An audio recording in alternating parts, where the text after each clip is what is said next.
baru Pak, saya ini baru anggota Komisi 4, dan memang saya lihat luar biasa kita. Kalau dari segi undang-undang kayaknya bagus saja waktu dibuat. Bulog, apa itu kemarin kita dari Medan, gudang Bulog yang begitu besar, satu butir, betul saya tidak ada. Mana itu penyerapan? Dana diberikan, duitnya beli impor, karena yang datang impor semua. Jadi dana yang diberikan sama Bulog itu bukan beli punya rakyat artinya. Ini nggak jalan. Badannya dibuat Bulog, gedungnya ada, tapi buktinya yang kita beli di luar. Semua provinsi sekarang setelah kami tahu datang kan impor. Nah, ini kan persoalannya bukan hanya Bapak saja yang rakyat ini terus terang cuman disebutkan di mulut aja berpihak pada rakyat. Yang terjadi di Rempang sekarang nggak lebih kurang juga sama. Itu orang dari zaman dulu sudah hidup di situ, pemilik di situ. Kita mengusir penjajah Pak supaya tanah air punya kita. Kalau kita membangun terus yang menikmatin orang rakyatnya, diusir rakyatnya, dibulldozer, gimana? Ini pikirannya begini. Yang hancur yang kecil-kecil ini, yang besar tambah besar. Ini kan kebijakan kita yang bikin. Integrator segala macam itu kan kita bikin peraturan. Ternyata malah dia ngatur mereka, ini keuntungan. Di mana letak kemerdekaan kita kalau segala kita diatur mereka, napas kita diatur mereka? Ini kan kesalahan kita, artinya kita harus cek ini. Saya setuju panja itu Pak, supaya kita bongkar ini.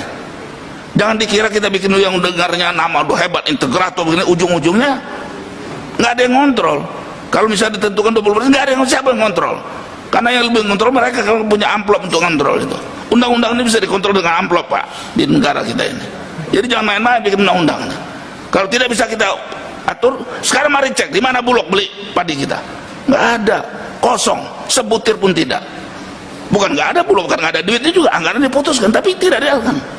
Yang paling gampang adalah impor, berangkat sekali ribuan ton datang. Nah ini juga harus begitu. Jadi dalam nanti panja ini perlu diperhatikan Pak. Bapak-bapak ini yang punya semua keluhan, semua kesulitan, yang tipu-tipu mereka ngatur apa sampai untung bisa. Saya kaget juga. Anda sudah hidup di negara ini, Anda punya negara, Anda berusaha di sini, kok ada orang yang datang karena punya modal untuk ngatur hidup kita? Di mana letaknya DPR kalau gitu? Ini betul, emang betul harus ada datang. Kalau Anda betul-betul rakyat, kami harus diuntungkan, harus kami yang dibela, begitu dong. Nah ini kan tidak, badannya ada, duitnya ada, tapi yang dibeli yang di luar. Ini saya saksi hidup nih. Ini satu butir pun tidak ada. Memang nggak ada padi di situ.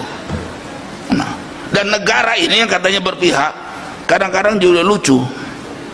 Saya bilang udah lucu tuh. Berpihak pada rakyat, semua mereka tahu bahwa memproduksi beras itu susah karena semua faktor produksinya kan naik semaunya, tidak diatur, ya kan? Pupuk, bibit, segala macam. Tapi begitu harga gabah, negara yang menentukan dan tidak pernah menguntungkan. Kalau dia ditentukan menguntungkan, saya angkat topi. Itu baru namanya membela rakyat. Apalagi kalau seperti kata Pak Jarod, yang punya rakyat kecil ini beli lebih mahal oleh negara. Iya, betul. Nah, baru jadi dia itu lebih bagus. Ini terus sampai ya, negara ini lebih senang ngasih duit langsung, supaya mukanya naik. Ngasih duit cash. Padahal ini nggak ngasih, mestinya yang berproduksi ini yang dikasih harga lebih. Semua petani ngomong sama kita, Pak, daripada bantuan langsung, harga kopi kami dikasih, harga singkong kami, harga ini yang benar, harga telur kami benar. Itu lebih betul. Itu harus kita atur sebetulnya. Duit itu membeli, menghargai. Kan kita ini nggak ada yang bodoh sebetulnya, dirjen-dirjen. Hitung produksi telur berapa, beli harus di atas itu, baru rakyat untung. Kenapa jadi orang lain yang suruh ngatur keuntungan rakyat? Kita yang mesti ngatur. Mereka harus untung minimal 20%. Bikin harganya. Harga pokoknya sekian, harga sekian. Negara. Saya setuju DPR memutuskan seperti itu. Jadi yang beli negara. Ya. Jadi kan seperti sekarang diserahkan sama mereka lagi ngatur. Ujungnya kalian semua diatur. Sekarang hari ini baru saya dengar luar biasa ini. Hanan bilang, saya belum pernah dengar dari Bapak bahwa keuntungan Bapak diatur orang. Kita di negara kita diatur sama manusia.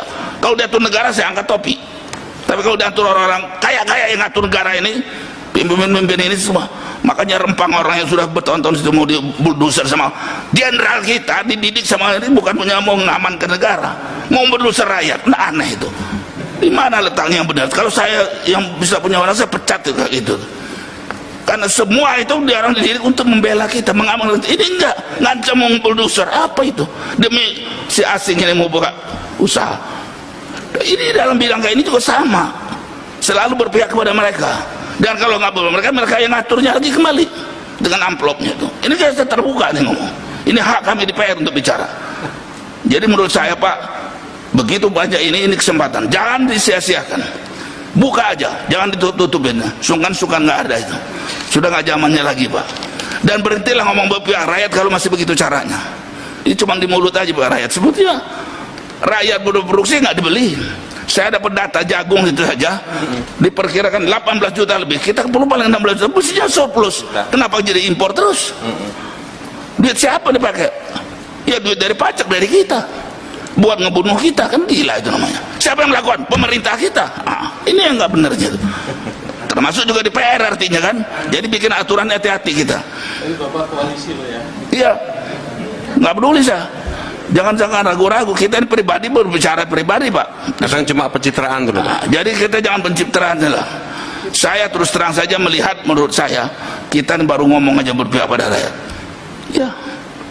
Dan apa yang katakan orang misalnya Pak ya, kalau mau dibangunkan di Rembang itu rakyat itu dididik supaya bisa bekerja di situ, bukannya diusir, di bulldozer. Kalau kita bikin jalan tol, rakyat di situ harus dapat juga untung. Jangan dibeli tanahnya dengan murah, diusir, tapi dia punya share karena lewat di daerah dia. Begitu caranya. Kalau betul berpihak pada rakyat, apapun yang dibangun di situ, rakyat itu mesti nikmati karena tanahnya punya dia. Kalau nggak sama dengan penjajah, usir aja lagi. Maka saya bilang tadi, kalau mereka menjajah ngatur kontrak, saya lebih pengusaha itu kita usir. Nah begitu, tumbuhkanlah pengusaha kita yang benar. Nah yang celakanya pengusaha kita ini kadang-kadang nggak benar. Ya. Mestinya bapak-bapak ini sudah sekian tahun mesti jadi mereka, bukan mereka yang diatur-ngatur, mereka tetap kecil bahkan jadi mau mati seperti ini, kan kacau ini. Nah jadi terus terang saya baru jadi masuk Komisi 4, saya sudah 3 periode baru sampai setahun ini saya, dan ini permintaan rakyat bisa masuk Komisi 4, betul. Karena terlalu banyak yang mereka laporkan ke saya tidak bisa ikut karena saya di Komisi 1 Pak. Yang terakhir itu soal gajah, saya bilang itu Komisi 4, pupuk Komisi 4. Jadi kapan Bapak ini memperjuangkan kami? Nah saya pindah ke sana. Dan saya sekarang tahu undang-undang yang dibuat, Anda baru ngomong sekarang justru motong leher kalian. Makanya setuju kalau Pak Jarod ini, mereka itu harus kita piting, jangan dipeluk Pak Jarod, dipiting aja kalau perlu injak. Iya, lalu kita mau, ini negara kita nih, siapa coba yang ngomong muda? Nah jadi saya setuju Pak Jarod yang itu udah keras ngomong, cuman dia bilang dipeluk, ini orang Jawa sih. Nah jangan bilang lagi ndablak, saya nggak ngerti Pak. Jadi saya pikir dia senang, dia bebal, betul setuju. Jadi beberapa dirjen kalau bebal itu Pak, kita usul ganti. Nggak peduli dia mau koalisi nggak koalisi, mau kuali apa, nggak ada urusan, pecat. Kalau nggak berpihak rakyat, begitu dong. Bapak juga berhak begitu. Dirjen itu tidak berpihak kepada kami, menyusahkan kami. Nah kami dari DPR langsung kita harus sama-sama begitu. Kalau Bapak cuma ngudumel di belakang atau demo, betul saya setuju, nggak usah capek aja lah. Karena sekarang negara juga beri duit itu buat nyemprot rakyat, buat menyusun gebukin rakyat. Padahal itu hak kita untuk demo. Sekalipun izin tetap nyatanya kan digebukin, ditahan. Ini saya baru dengar lagi baru-baru ini yang demo-demo Rempang itu, kan orang panas dia udah susah, nggak bisa nelayan, nggak ada makanan, demo lagi. Siapa ngasih makan minum? Ada ustaz ngasih dia makan, ditangkap sekarang. Orang yang bagi makan ditangkap, ini kan lucu bener kita. Justru karena rakyat lagi berjuangkan nasibnya, kita mesti bantu mestinya. Jadi di mana letak berpihak rakyat? Ayo kita buka diskusi kita. Yang mana bukti yang berpihak pada rakyat?